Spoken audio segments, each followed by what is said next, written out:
I don't shake hands with employees." The words landed like a slap across the polished glass table, cold and deliberate. Derrick Coleman's hand, extended in simple courtesy, lingered in the air a second longer before he drew it back. The room fell silent, the hum of the air conditioner suddenly sharp, almost mocking. Richard Davenport, CEO of Terranova, leaned back in his chair, lips curled in a smirk that told the whole room what he thought Derrick was worth. Only moments earlier, Derrick had walked into Terranova's headquarters with quiet confidence, his tailored suit crisp, his stride measured. At 40 years old, he carried himself with the weight of experience, a man used to commanding boardrooms and shaping billion-dollar deals. Yet here in the sleek heart of New York's tech empire, he was mistaken for someone lesser, an assistant, a candidate, a man out of place. The insult was more than personal. It was a window into a culture built on arrogance and blind privilege, one where talent could be dismissed in a breath if it didn't look the part. Derrick's jaw tightened, but his eyes stayed steady. He understood in that instant, this wasn't just about him. This was about exposing a system that thrived on quiet humiliation. Derrick Coleman was the kind of man people noticed without quite knowing why. He stood tall, broad-shouldered, his close-cropped hair showing the first touch of gray at the temples. His suits were sharp, but never ostentatious navy charcoal black cut to fit his solid frame. He had the air of someone who had fought for every step and carried the scars quietly. Mornings in his Brooklyn brownstone followed a ritual. He rose before dawn, laced up his sneakers, and jogged the quiet streets while the city still slept. The rhythm of his feet on pavement was a meditation, a way to clear his mind before the battles of the day. At breakfast, his wife Angela would slide him a cup of coffee, dark and unsweetened, while their teenage daughter teased him about his stubborn devotion to old jazz records. These were the moments he cherished, the stillness of family, the reminders of why he worked so relentlessly. Derrick carried painful memories, too. The nights when his mother worked double shifts, her hands raw from cleaning offices, the sting of being told he didn't look like leadership material in his first Wall Street job, the countless meetings where his expertise was brushed aside until a white colleague repeated his idea. Those wounds cut deep, but they also built his fire. Now, across the polished conference table from Richard Davenport, that same fire flickered. A part of him longed to walk away, to return to peace, to the laughter of his daughter and the warmth of his home. But another part, the larger part, knew he could not be silent. Silence had never protected him. He would have to act not for himself alone, but for every voice that had been dismissed. The meeting room was sleek but suffocating walls lined with glass that reflected polished egos more than ideas. A carafe of water sat untouched in the center of the table, condensation pooling, ignored by men who seemed to drink only from their own certainty. Derrick took his seat, spine, straight gaze calm, as Richard Davenport and his lieutenants shuffled papers with an air of rehearsed authority. Richard began with a smile that didn't reach his eyes. "Gentlemen," he said, nodding to his team, and Mr. Coleman. The pause before Derrick's name was deliberate, a brushstroke of condescension. He spoke about Terranova's future grand projections and market dominance, his tone dripping with self-assurance. The men around him nodded eagerly, their laughter punctuating Richard's every quip. Derrick listened silent, letting their words expose themselves. When Richard concluded, Derrick leaned forward. "Your revenue projections assume a 12% growth rate in a saturated market," he said evenly. "That's mathematically unsustainable. Where's the secondary model for recessionary conditions?" The room stilled. One executive snorted lightly. Another muttered, "Are you keeping up?" as if Derrick hadn't been the one who'd just punctured their entire framework. Richard waved a hand dismissively as though brushing away a child's question. "We don't waste time on hypothetical doomsday scenarios," he said. But Derrick pressed on. "It's not hypothetical, it's inevitable. Markets cycle. You're exposed. His tone was calm, factual, surgical. His words, however, cut deep. The arrogance in the room shifted to discomfort. Fidgeting hands, darting eyes. Still, Richard tried to reassert control. Terranova doesn't need what you're offering, especially not another diversity-driven initiative. We're not in the business of charity. The words hung heavy. Derrick's jaw clenched, but his face remained composed. In that instant, the insult reached beyond him. It was an attack on every black entrepreneur he had mentored, every voice stifled by gatekeepers who reduced inclusion to a box to tick or a handout to be scorned. He extended his hand once more, almost ceremonially. "Shall we agree to disagree?" Richard smirked. "I told you. I don't shake hands with employees." It landed like a gavel, a verdict passed without trial. The men in the room chuckled uneasily, complicit in their silence. Derrick withdrew his hand, steady eyes fixed on Richard. Behind the calm surface, a storm gathered. This was no ordinary insult. It was exposure. Exposure of a culture built to humiliate, to remind him he didn't belong no matter his achievements. Derrick felt the weight of history pressing on his shoulders, the times he had been overlooked, dismissed, erased. But he also felt something else resolve. The silence of the room became deafening. No one spoke up. No one intervened. And in that void, Derrick understood the battlefield had shifted. He was no longer negotiating a deal, he was confronting a system. As he rose from his seat, the thought crystallized: Terranova had shown its true face. And he would make sure the world saw it too. When Derrick left the windowless conference room, the hallways of Terranova seemed to stretch endlessly, sterile white corridors humming with fluorescent light. Each step echoed like a drumbeat in his chest. His mind replayed the words, "I don't shake hands with employees," over and over, the sneer etched in his memory. The receptionist, Clara Benson, glanced up from her desk as he passed. Their eyes met for a fraction of a second, and in that brief exchange, Derrick saw pity, mixed with guilt. She looked away quickly, fussing with her keyboard. Around him, employees in crisp attire moved hurriedly, eyes glued to their screens, or the floor as though ignoring what they'd seen would make it vanish. No one spoke to him. No one acknowledged him. The silence pressed harder than any insult. Derrick stepped into the elevator. Alone in the mirrored box, he studied his reflection. The suit was perfect, the tie immaculately knotted, the shoes polished to a shine. He looked every bit the part of a billionaire CEO. And yet in their eyes, he had been reduced to nothing more than an employee, a man beneath notice. The anger simmered, not wild and explosive, but contained like magma beneath rock. Inside, the conflict tore at him. He wanted peace mornings at home, laughter over coffee evenings when his daughter would pluck at her guitar while Angela cooked. But another voice whispered, "If you stay silent, they win. They'll do this to someone else, someone with less power, someone who can't fight back." The ride down felt longer than the meeting itself. When the doors slid open, Derrick was greeted not with words, but with stares, those subtle, fleeting glances people exchange when something uncomfortable has happened. A group of junior employees hushed their conversation as he walked by. Their body language said everything we saw. We won't say a word. Isolation wrapped around him.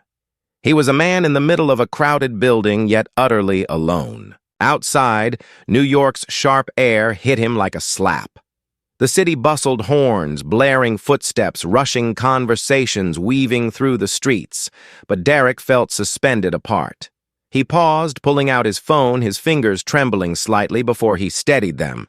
A single message to Samuel Brooks, his CFO, execute. Samuel would know what it meant. Plans they had discussed in hypotheticals now became reality. Within hours, Johnson Capital's massive investment in Terranova would begin its silent retreat. The market would feel it before Richard did. Still, doubt crept in. Was this revenge or justice? Was he using his power for personal pride or for something larger? Derrick wrestled with the questions, but the image of Richard's sneer answered them. This isn't about you alone. This is about a system that thrives when people like you remain quiet. That night, Derrick sat at his kitchen table, the lights dimmed, a half-empty glass of whiskey before him. Angela entered, concern etched across her face. She touched his shoulder gently. Rough day. He looked at her, exhaustion in his eyes. They still see me as less, he whispered. After everything. Angela's hand squeezed his. Then make them see, not just for you, for all of us. Her words steadied him.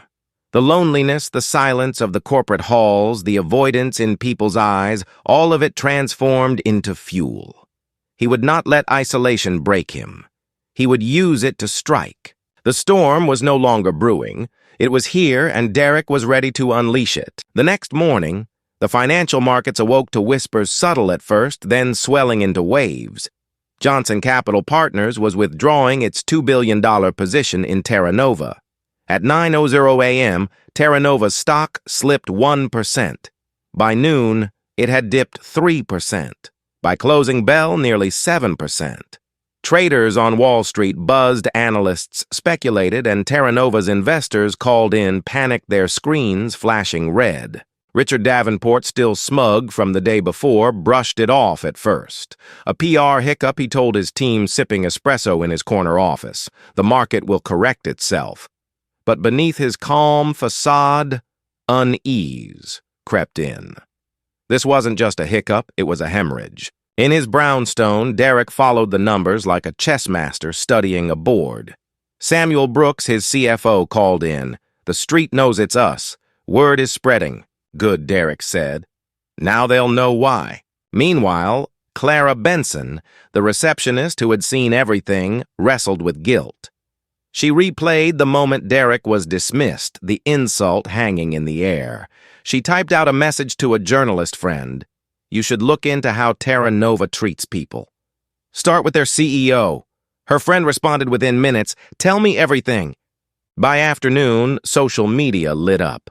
A post on X went viral, billionaire CEO mistaken for an employee by Terranova's leadership. The thread detailed the insult, the arrogance, the refusal of a handshake. Thousands shared it. Employees inside Terranova whispered, their Slack channels buzzing with unease. Is it true one typed? Did Davenport really say that? Richard called an emergency meeting. His executives shuffled nervously, presenting slide decks that tried to explain away the market's reaction. But then, as though timed to perfection, a headline flashed across a major financial outlet. Johnson Capital Partners withdraws $2 billion from Terranova over discrimination allegations. The room froze. Richard's face drained of color. What discrimination, he stammered. This is absurd, but the damage was done. Shareholders demanded answers. Analysts questioned Terranova's culture. The narrative had shifted, and Richard was no longer in control. That evening, Derrick received a call he didn't expect. It was Michael Turner, one of Terranova's senior partners, the man who had watched in silence during the meeting. His voice was low, almost ashamed. I saw everything, Michael admitted. I should have spoken up. Davenport crossed a line. If you need me to, I'll testify. I'll back you. Derrick listened carefully, weighing the sincerity. Why now, he asked. Because it's the truth, Michael said simply. For the first time since the insult, Derrick felt the tide turning. What began as isolation was shifting into momentum. He had allies, unexpected ones. The silence that had surrounded him in the room was cracking. Still, he knew this wasn't victory. It was only the beginning. Terranova's leadership would fight to protect themselves, to spin the story, to paint him as vindictive.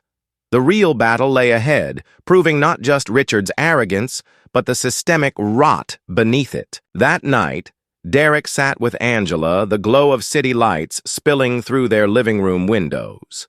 His daughter strummed her guitar softly in the background. He told Angela about Michael's call, about Clara's courage in leaking the story about the storm building against Terranova. Angela touched his hand. You've got them where they can't hide anymore. But be careful. They'll come for you. Derrick nodded. I know. But this isn't about me anymore. He leaned back, exhaustion in his eyes but fire in his voice. The question is, how far are they willing to go to protect the lie, and how far am I willing to go to reveal the truth? The battle lines were drawn. The game had shifted, and Derrick, once underestimated, now held the upper hand. The boardroom at Terranova had never felt so tense. The mahogany table that once symbolized power now felt like a gallows. Shareholders dialed in from across the globe, their voices sharp, their patience gone. The stock had lost nearly 20% in a week, and the financial press painted Terranova as a sinking ship. Richard Davenport sat at the head, his face pale but defiant. This is a smear campaign, he insisted, pounding the table for emphasis. We are innovators. We will not bow to theatrics. But the evidence mounted like a tidal wave. Clara Benson's leaked testimony circulated online. Former employees came forward telling stories of promotions, denied salaries, suppressed ideas stolen. The final blow came when Aisha Patel Johnson Capital's legal counsel presented a report to the board. The so-called diversity program at Terranova, she said, voice steady, is a financial shell. Millions allocated, but less than 5% reaching minority hires. The rest funneled back into executive bonuses. Fraudulent? Documented. She slid files across the table. The board members, once Richard's allies, flipped through page after damning page. Richard sputtered. These are lies, manufactured by... Enough, interrupted Helen Carter, a veteran board member with a voice like steel. The evidence is overwhelming.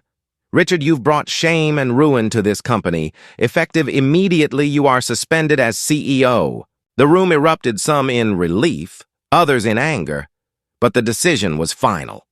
Richard's empire of arrogance had collapsed. He stormed out muttering threats, but his power was gone. Across town, Derrick watched the news unfold from his office. The headline scrolled across the ticker, Terranova CEO suspended amid discrimination scandal. He exhaled slowly, the weight of the fight pressing down on him. Samuel Brooks clapped him on the shoulder. You did it, Samuel said quietly. But Derrick shook his head. No, we did it. Clara, Aisha, the employees who spoke up, the shareholders who refused to be complicit. This was never about me alone. In the days that followed, the tide shifted further.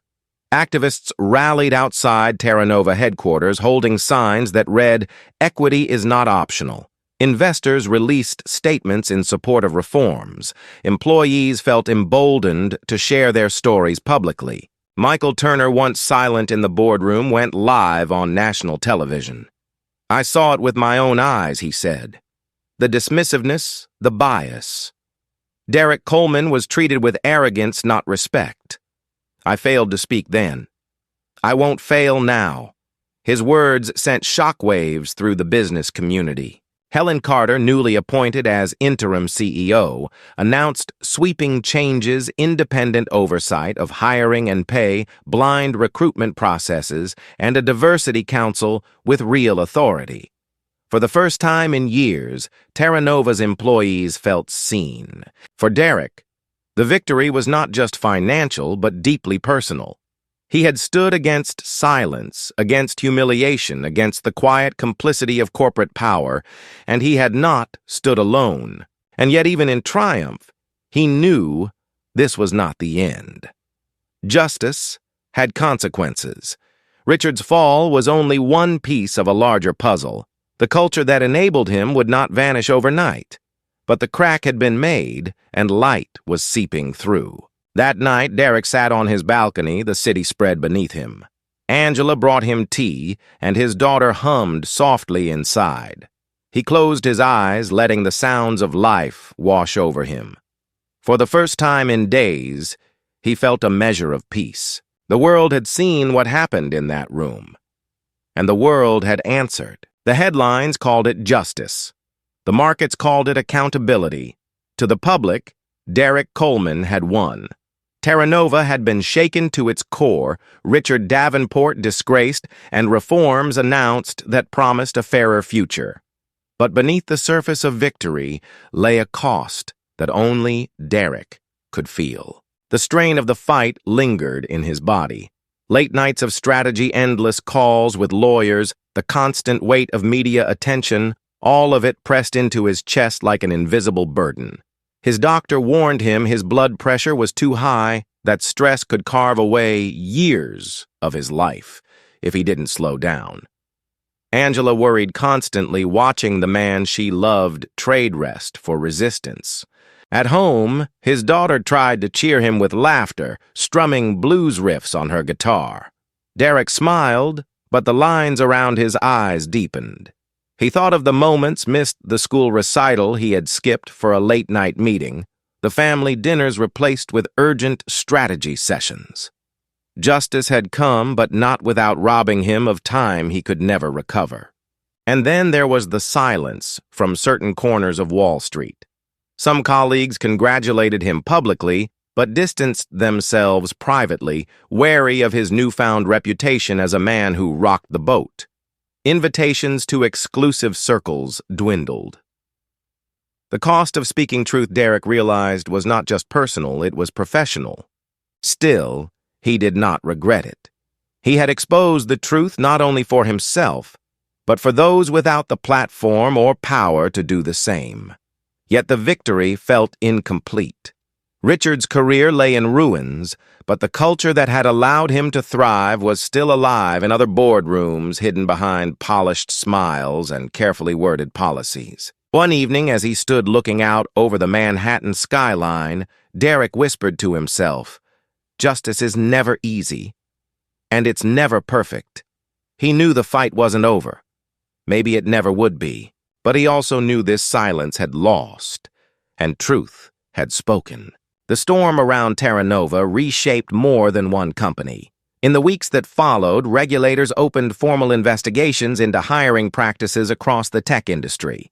What began as one man's stand had sparked a broader reckoning. Other firms, sensing the shift, hurried to announce new diversity measures, some sincere, others clearly cosmetic. Petitions circulated online, gathering hundreds of thousands of signatures demanding accountability in corporate America. Advocacy groups used Terranova as a rallying cry, pressing lawmakers for stricter reporting on pay equity and representation. The story of Richard's fall became a case study in business schools, a cautionary tale about arrogance, blindness, and the cost of ignoring truth. For Derrick, recognition came quietly. He was honored at a leadership summit, his speech broadcast to millions, but he kept his words simple. Justice is not a destination. It's a path we walk step by step, often at great cost. And we must keep walking. At home, he chose a different rhythm. On weekends, he swept the small garden behind his brownstone, the simple act grounding him. Sometimes he walked with Angela through their Brooklyn neighborhood, stopping at local shops, nodding to neighbors. On one Saturday morning, he laid flowers at a community mural, honoring leaders who had fought before him. It was a reminder change is never the work of one person. It is a tide built from countless drops of courage. Derrick Coleman's story is more than a clash in a boardroom. It is a reminder that silence protects no one and that courage can shift the weight of entire systems. His stand against arrogance and discrimination opened the door for change, even if imperfect, even if costly. What about you? Would you have had the strength to speak out? Share your thoughts in the comments below. I'd love to hear them. And if this story moved you, click the next video on your screen for more powerful journeys. Don't forget to subscribe. It's free and it keeps these voices alive.